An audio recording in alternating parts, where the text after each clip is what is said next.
Hi friends, Merry Christmas.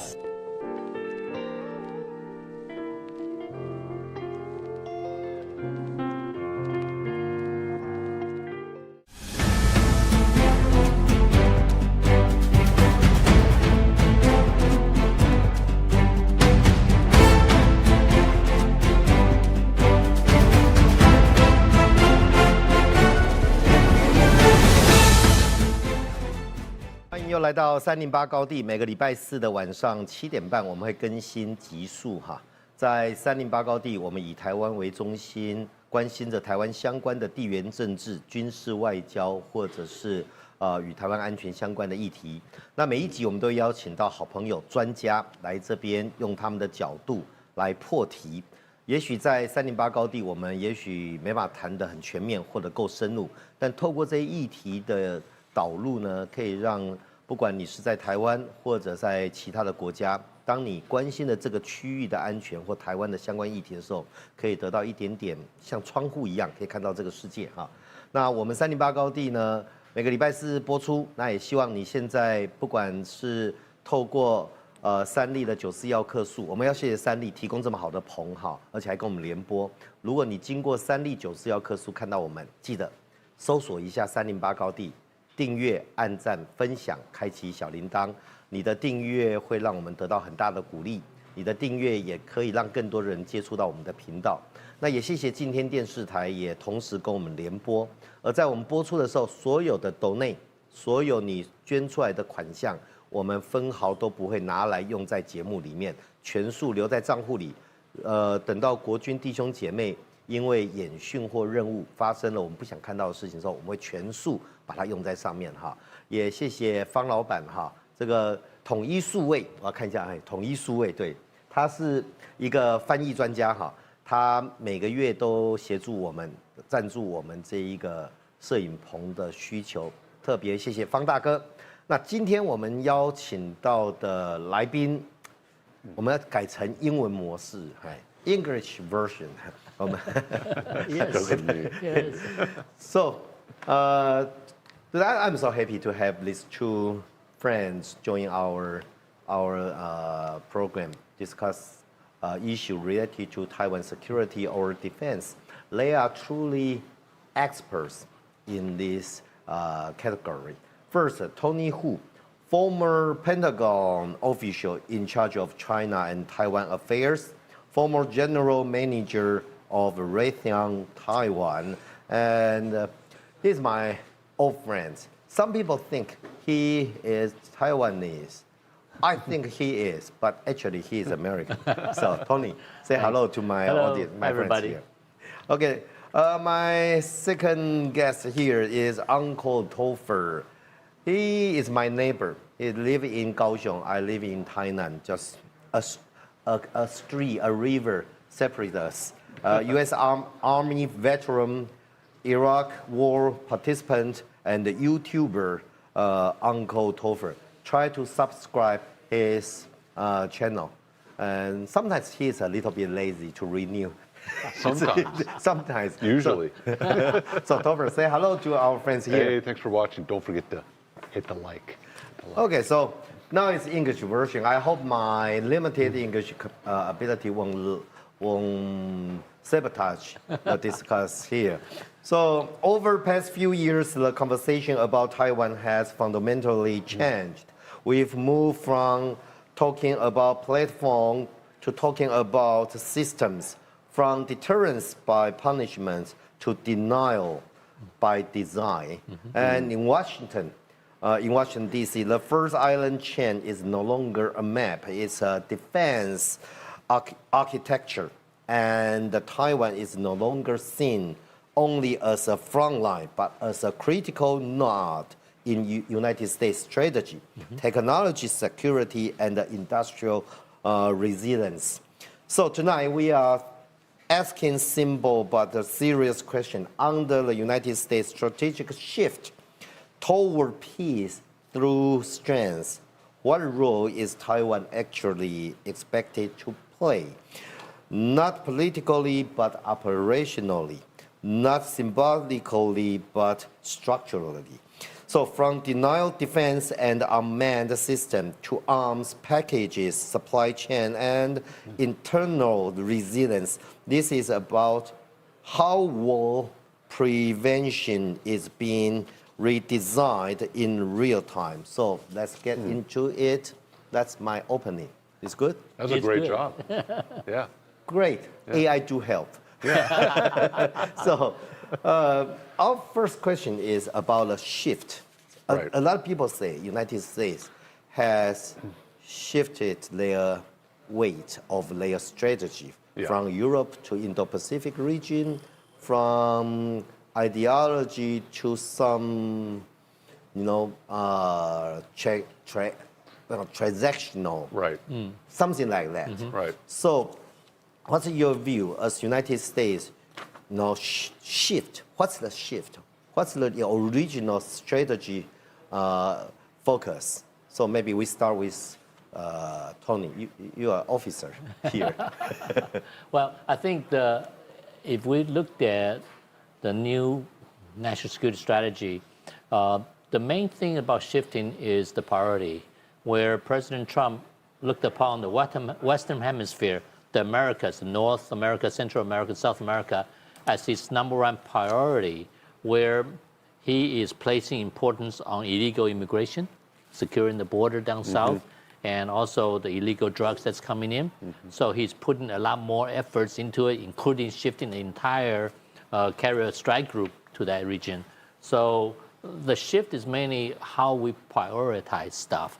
So in his national security strategy, he said, okay, number one priority is the security of the Western Hemisphere, where he said we have the Trump coronary of the Monroe Doctrine. Monroe Doctrine was in the 1930s.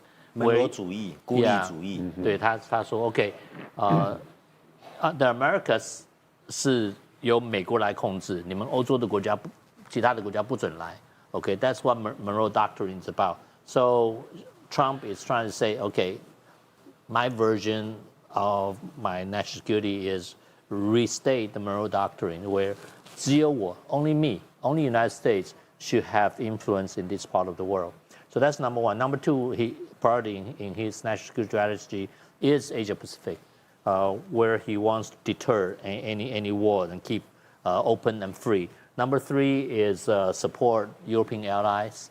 And number four is prevent an adversary power have any type of dominance in Middle East, because after all, Middle East is an energy source. It's very important in the United States. And number five is he wants to make sure the United States technology and standards continue to lead the world. Basically, things like U.S. dollar. He wants to make sure that U.S. dollar is still the dominating, the currency of use for international transaction. So the shift is actually a shift of priority and not the main focus of peace through strength. And what the shift brings, the military deployment and the equipment requirement, what the shift will bring the change? Because if you shift your target, shift your priority, you need to deploy your military assets in different locations. Right. And if you try to attack terrorists, the equipment you try to procure is different with some strait like China or Russia. So what's the shift bring what kind of change? Well, the shift, as I mentioned, now we have carrier strike group in the Caribbean. Yeah. We have never done that because there is an enemy that require a carrier strike group presence. But using F-35, even F-16 to launch some kind of attack over there, it's kind of west. It is. We can even do that with our turboprop aircraft with a missile. But we also talking about reducing our military presence in Europe, which is happening. We are withdrawing the troops from Europe, but we are strengthening our presence in the Asia-Pacific region. So that shift includes increasing, we call Pacific Deterrence Initiative, PDI, where we're beefing up the first island chains defense, air missile defense, and second island chains air missile defense. We're building up the runway in Tinian, and we talk about Tianjin that. Airport. Yeah, we're rebuilding the runway. We're beefing up our maritime reserve fleet in Saipan. We have pre-positioned ships in Saipan. We have 4 of them.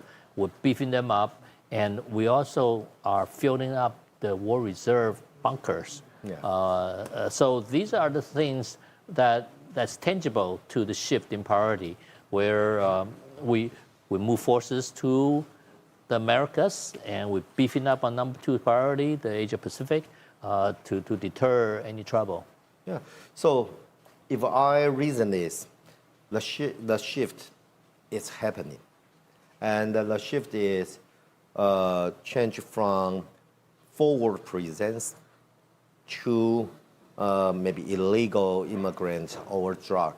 Yeah. And if we talk about the threat from Russia to China will be major competitors. And the military asset to relocate will shift from Europe to Indo-Pacific region. So this strategic shifting is happening and it's tremendous. So Topher, you are an old soldiers. Yeah.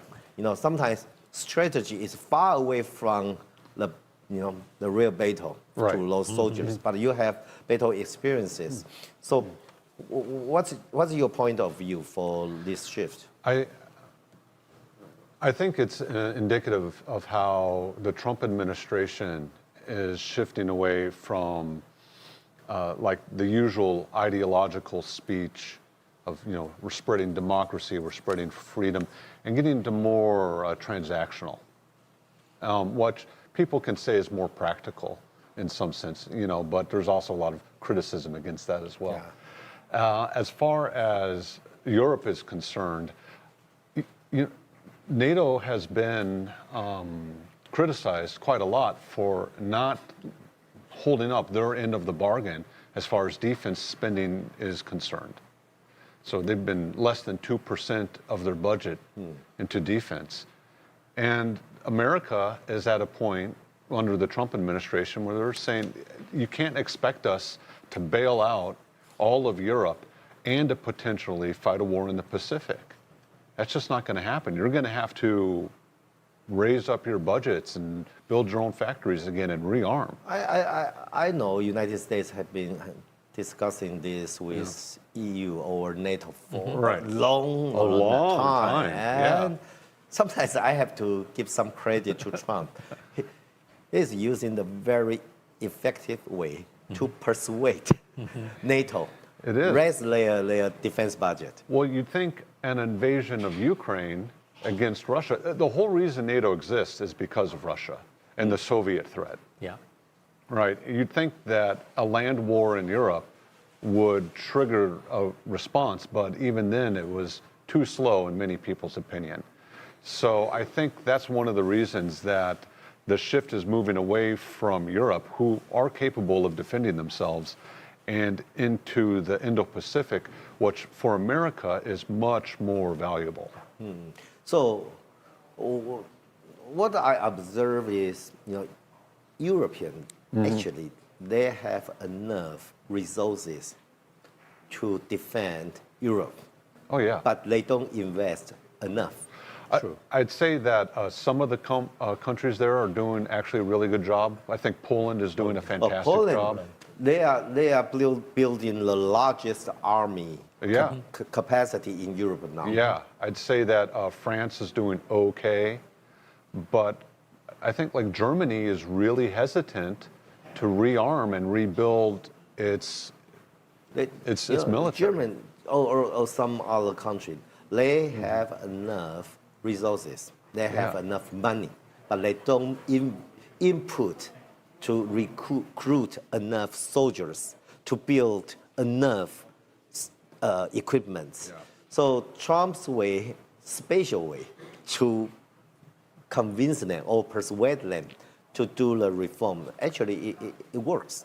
It works. It seemed to have worked so far. I think the focus on the Western Hemisphere with North and South America really falls in line with the campaign that Trump had, America First. Yeah. He campaigned against fentanyl. That's the drug that's been going in, which is extremely deadly. It's more deadly than drugs like arsenic or cyanide. So, and I think there's some second-order effects to the essentially a blockade of Venezuela. You know, the current socialist regime in Venezuela is not very America-friendly. It was American companies that built up the oil infrastructure in Venezuela. That sanctioned oil is being sent to China. Yeah. So there's a lot of reasons, and there's PLA That kind of weapons going to sanction Venezuela. doesn't punish the crews that you try to punish. Yeah. And the benefit, the competitors, you don't want to get benefit. Yeah. One thing I've noticed, because they've been posting all the videos, not all, but many of the videos of them destroying the speedboats that are trafficking the drugs. Yeah. It's not always the same weapon system. So it seems to me that the U.S. is also using this as basically a big training exercise, a training opportunity, and testing different weapon systems at hitting fast-moving small boats. Yeah. Well, what I comprehend here is, you know, Trump administration or United States, they increase the weight for Indo-Pacific region, for United States domestic issue to protect United States from drug or illegal immigrants. And he increase the weight to require allies to increase their, they have to take their own responsibilities. And what try to reduce is maybe Europe, you should look after your backyard on your own. And the Middle East, Israel will play very important role to keep orders of the layer. Yeah. So that's what I try to comprehend here.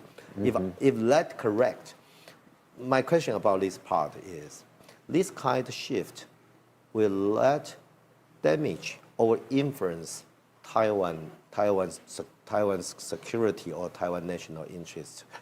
Tony. Well, one thing that Trump has made clear in the national security strategy is he expects the friends and allies to carry more weight. Yeah. He mentioned in Asia, the United States would like to maintain a capability to deter war. Now, he also mentioned that to maintain this capability to deter war is not United States' burden to carry alone. He expects friends and allies in the region to also carry their weight, just like in Europe. So obviously Japan has stepped forward, and Korea has stepped forward, and Taiwan has stepped forward. And the Philippines, they're not that rich, but what they have done, and as one of the things that was expressed in national security strategy is, allies, I expect to open up your access, allow United States force access, allied forces access to your places in case we need to use those places to continue to deter aggression. Of course, when in the whole national security strategy, when we talk about aggression in Asia, there's only one aggressor, which is China. Yeah. So that was the focus. So, Topher, what's your point of view? I completely agree with Tony on all of that.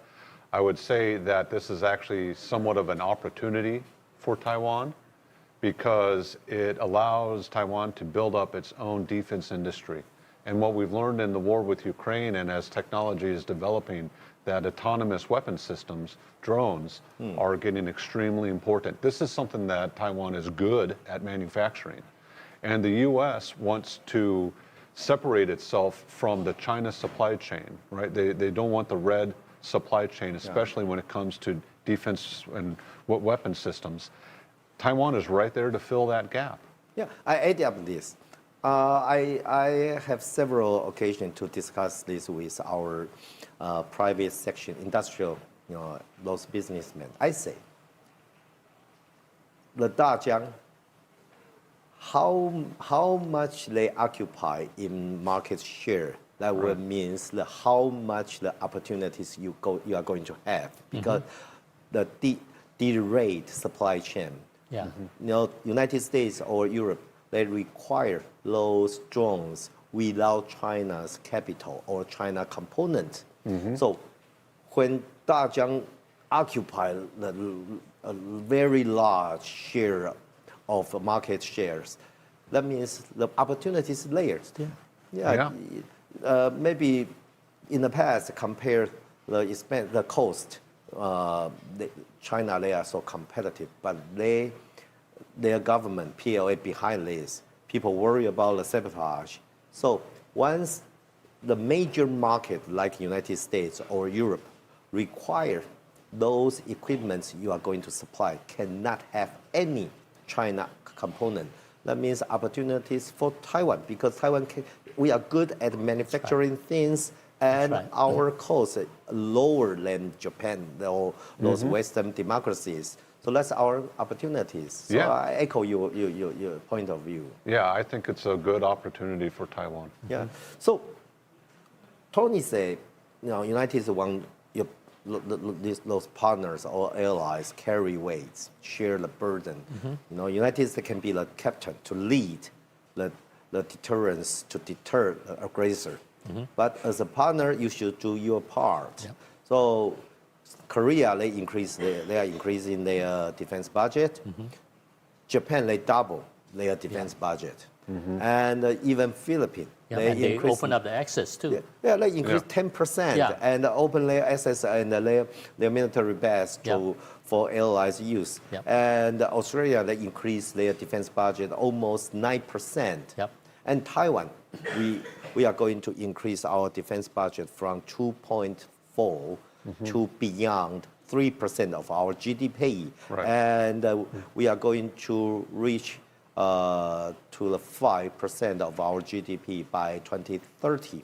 But question here is, in Taiwan, those defense budget, regular defense budget, spatial defense budget, those bills cannot even in process of our parliament. If Taiwan Legislative Yuan, our parliament, fail this budget expense, Tony, you are an expert. What's the outcome? What's the impact going to create? I think this is going to cause some concerns on the political side in Washington, D.C. Why Taiwan is not carrying its own weight? And does it demonstrate Taiwan's determination to defend itself? Okay, and this type of question, this type of doubt, it can be exploited by China. See, Taiwan's, they don't care. They just want the United States to die for them. Okay? They only want a free ride. They don't care about their own security. So this is very unfortunate. But my personal observation, and I think this is very interesting. So you see the other two political parties that's working, basically hoping that there is a peaceful solution and maybe China takes over and nobody dies, okay? But the fact is, China is a one-party system, right? So if they work, if you look at Hong Kong, if they somehow think by appeasing China and allow China to eventually take over Taiwan, they will die also. It's a suicide mission because there'll be no other political party in Taiwan. It will be just Chinese Communist Party. Once they come over, KMT will die, TPP will die along with DPP. There'll be no other political party. So what you're doing now, okay, weakening Taiwan and allow China the opportunity to work on cognitive warfare and influence the people of Taiwan to give up. When that happens, the end result is your party's gone, you are dead. It's a suicide mission, okay? So I'm always curious, how come they don't see this? A Taiwan that's strong is a Taiwan who controls its own peace. If Taiwan gets its peace by begging China, then you don't control your own peace. China controls that peace. Therefore, it's so important for Taiwan to remain strong, and part of that remain strong is investment in defense budget. Yeah, that's the true meaning, peace through strength. Right. Yeah. If you don't have any strength, You don't no have one peace. wants to talk with you. They just take it.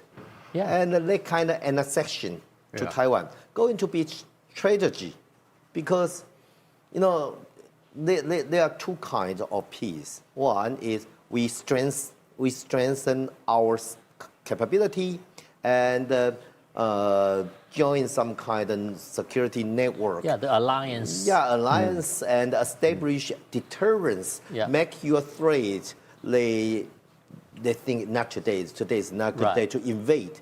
The other kind of peace is surrender. Yeah. Without Peace. any strength, and rely your families on enemies' mercy and sacrifice your democracy, your freedom, your right to choose.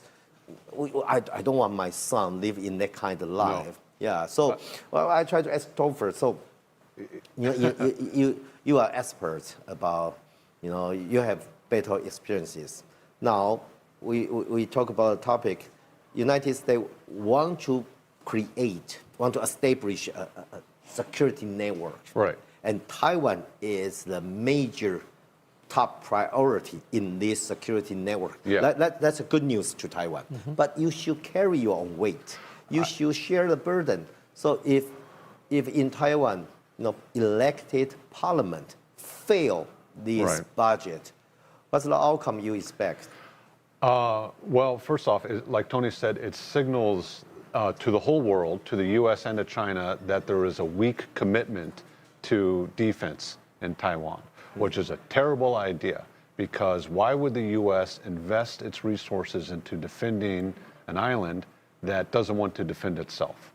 And it only emboldens the Chinese, thinking that, oh, okay, we can dump more propaganda, more money, you know, the three warfares, more legal aspects, and try and corrupt the political system within Taiwan.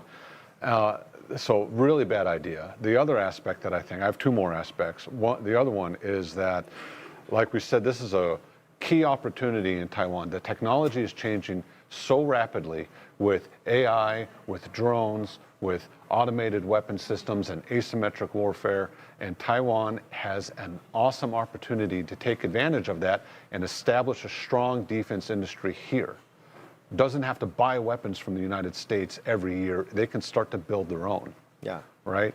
And that's jobs for Taiwanese. That's a strong Taiwan. That's a new industry for Taiwan. And not funding that opportunity is a huge missed investment. The third thing, which I think is very important, is that Taiwan's big money maker export is high-end TSMC semiconductors, computer chips, right?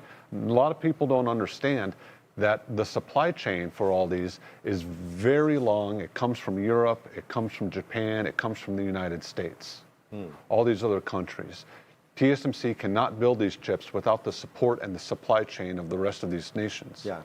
If China gets control of Taiwan, do you think that the U.S. and Japan is going to be okay? They will know TSMC anymore. Yeah, well, no TSMC in Taiwan, for sure. Yeah. I mean, I can absolutely understand if TSMC moves its headquarters to the U.S. or to Japan or somewhere else. And those chips will continue to be made, and that money is going to be made somewhere else. So it's not just the political future and the freedom, but it's also the entire economy. Yeah. Taiwan's a very wealthy, fortunate nation, and not funding their defense, giving up to the CCP would destroy all of it. The complete cost of living, the quality of life would be gone. You know, Tony, he is our, you know, Taiwan best friends.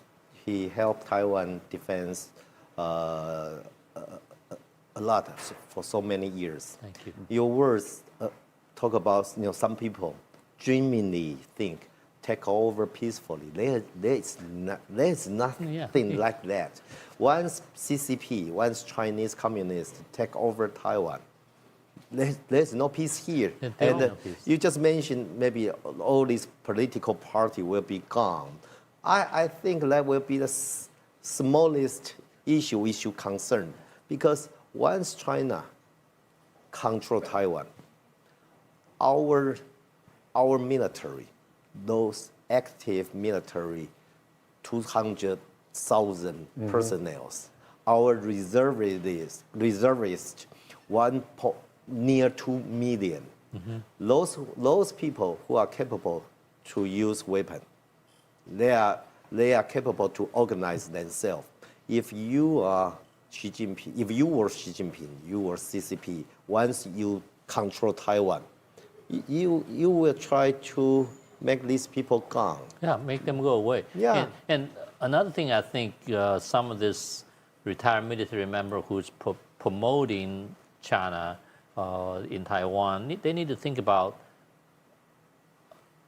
right now you're helping thinking, you're helping China, but once China comes over to Taiwan, they don't need you anymore. Maybe you will be the number one to delete. Right, and your retirement pay, or you think they're gonna be nice to you just because you were doing all this, you cease to be useful. When you're not useful anymore, why would they try to take care of you? No one will trust betrayer. Exactly, Yes. you If you betray Taiwan. your military, betray your brothers, you betray your country, once their purpose done, you're gone. You're gone. The history have shown again and again. The traders think they're gonna gain something better, but once the enemy takes over, they're one of the first ones to get eliminated. I hope they can clear their thoughts, Yeah. realize this. And CCP, they want to control your plans, so they need to delete all the education workers, teachers, instructors, military policemen, because you are capable to use weapons. You are capable to develop ideology. So look at Xinjiang, look at Tibet, look at Hong Kong. Exactly. They are going to relocate you. So I want to talk more about the arms sale packages. You know, Okay. Trump administration just released, he approved the historical largest arms sale package, including HIMARS, including, that's good stuff, Yeah. M109, A7, howitzers, and including a lot equipment. We dream to have that for decades. Now they approve it, especially 420 ATSM. You pronounce that? Attack them. Yeah, That's something huge. It's And tremendous. if Taiwan can pass the budget, we are going to have 111 HIMARS. No, that's tremendous. tremendous change. And to go along with this arms sale package, I would add it two issues here. First is, Trump just released a national security strategy. That's new. And the other one is Pentagon confidential brief, overmatched brief, released by New York Times and one media from UK.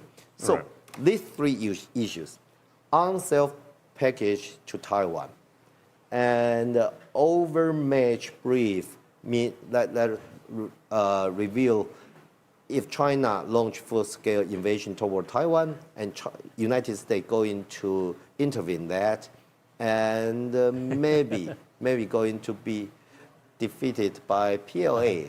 And in my point of view, that's something from Pentagon to require more budget. That's my point of view. Yeah. And national security strategy, this one is each presidential, they need to release one. And in that national security strategy by Trump administration this term, showing Taiwan is the core interest for United States. And United States want to establish a security network here. So put these three together.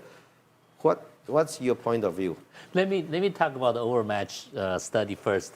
I thought that was so interesting because when I was in the Pentagon, we did similar things.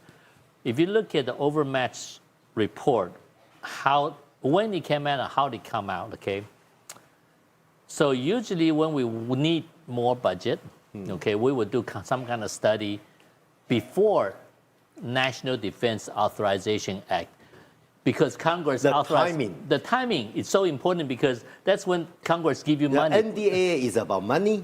Before NDA, they approved by senator and the congressman. The overmatch Match- report come out, okay? And overmatch report is done by Net Assessment Office, and we send it to Congress. And maybe I'm talking about some of the strategy we used to use in DOD. So you are part of this conspiracy. Before.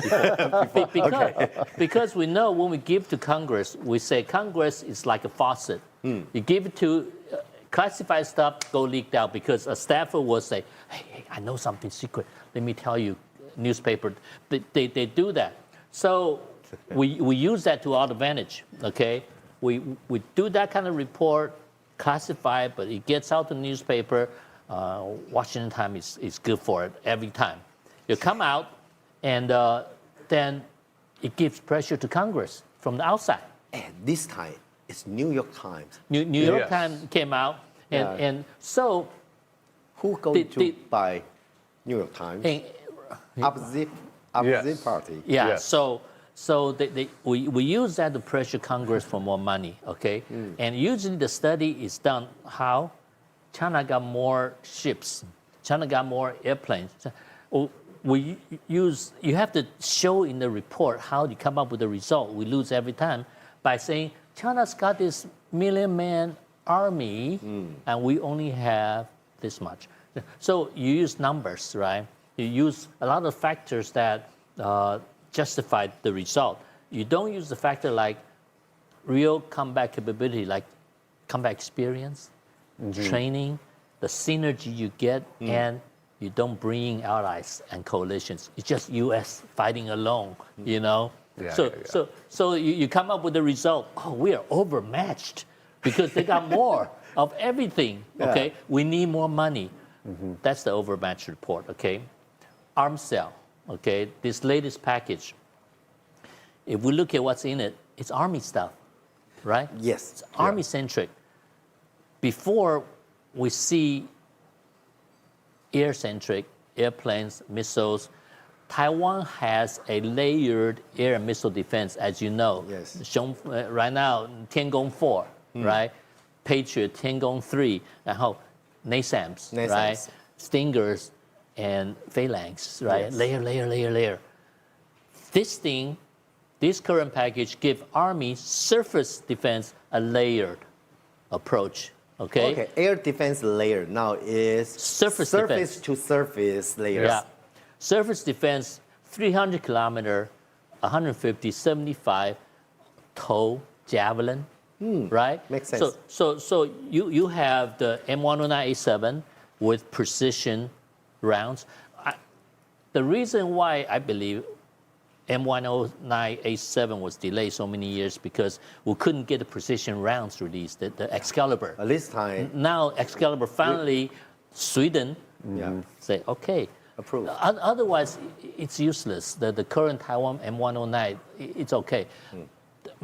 M109A7 need this precision strike munitions to be effective because it shoots fast, scoop fast. It can stop in 30 seconds. It can launch the you first can round. survive from the counter attack, and the precision can make your attack effective. Yes. And I think from a policy point of view, with the release of so many ATACMS, I think United States finally agreed counterstrike is a legitimate defense activities. Because before, United States will only sell defense weapons, short range. Okay, the United States don't want Taiwan to go attack China. There is invisible limit. You Right. know that. Certain kilometers within that we can procure, and beyond that, the United States are going to delay it. But this time, So many break ATACMS. through this limit. As far as tactics go, okay, when China launches their rocket or missile takes longer. Rockets because shorter range, faster and low level. It takes about 7 minutes to get here. But with intelligence, usually as they deploy out, you already know they're leaving, they're getting ready to fire. And satellite can determine their location, right? So once they fire, within the first 2 minutes of their firing, it's confirmed, the indications coming down. So Taiwan should already have those target sets loaded in their systems, like the ATACMs, like the Xiongfeng 2, okay? Yeah. Those counter strikes should be on their way over to China before the first missile from China even hit. Before Chinese first attack arrived in Taiwan, the counterattack should be on their way. Okay? Reached China already. And they should be moving. Okay, after they shoot, they move. They don't want to stay there, right? So having this type of counter-strike capability, I believe, it's a policy change in the United States. If you look at the new Block 70 with the conformal fuel tank, the long-range tank, before we don't sell long-range tanks, we were worried about, Taiwan decided to strike China. I think that's removed because otherwise, I'm not in Washington, D.C., so I don't know the actual policy right now. Well, that's a huge shift. Yeah, it's a huge shift because when I was there, many of the things that Taiwan requests got denied because of the range, and you are familiar with that. Yeah. And now, 300 kilometers, the Taiwan Strait is 200 kilometers. And if we can deploy HIMARS on Penghu Island. Oh my God, that push it down even further. That means China, their SAM, their surface, the air missile, air missiles over their air command post, their harbor, their logistics center. Yeah. In Fujian province, in Southeast province, the coastline will be the target. So if you are Commander General of PLA, you need to assemble your assets further backward, that provide space, the depth for Taiwan self-defense. I'm glad you mentioned the harbor. The Harpoon missiles that Taiwan have, they all have coastal target suppression. They just don't hit ships. They can hit the coastal targets too. Yeah. Right. So Taiwan's ability to counter-strike is actually tremendous. And people need to remember that these are capabilities that can reach China before their first missile even hit Taiwan. So all the talk about, maximum effort, saturation strike, China probably don't, when the second wave, they might only have 25% of the weapons capable of launching the second wave, 25, 30. It's not like they can continue saturation strike. So I've seen this in some of the channels in Taiwan. They talk about, 10,000 missiles coming. They don't have 10,000 launchers. Okay, but that's for 外行人. Amateur. Exactly. They have a few hundred launchers for the first wave, and if they don't have launcher, those platforms. Or even they have thousands of missiles, doesn't work. And those thousands of missiles at their base waiting for reload should have already been struck. Yeah. On Taiwan's first wave, because these are target sets that should be already preloaded in some ATACM or some Xiongfeng missile. This is your target. Once China initiates the strike, war's on. Yeah. You don't have to wait for their bomb to hit you first. Once they're in the air, it's coming, you shoot back. Well, not only second strike. China need to be very cautious for their first round strike. And you mentioned this historical largest arms sale package majorly is about army exercise. Yeah. And the army in Taiwan, their role is waiting. Yeah. Waiting enemy reach near to the beachhead. Yeah. Then you have your role, waiting. But now, if they have these ATACMs, they are going to support Air Force and the Navy. If you look at this package, in a congressional notification, this thing is the most expensive one. This is a $1 billion notification just for this tactical system. Yeah, and that's the beauty of increasing defense budget. Right, you can do this. If we expand our defense budget, we can procure something we need for a long time. When I hear people talk about, China is going to control the air and the sea, no. Just because Taiwan can't totally control, they can't either. 非常谢谢你的收看，如果你还没有订阅，记得订阅、按赞、分享、开启小铃铛。我们下礼拜四晚上7点半再会，拜拜。Bye bye.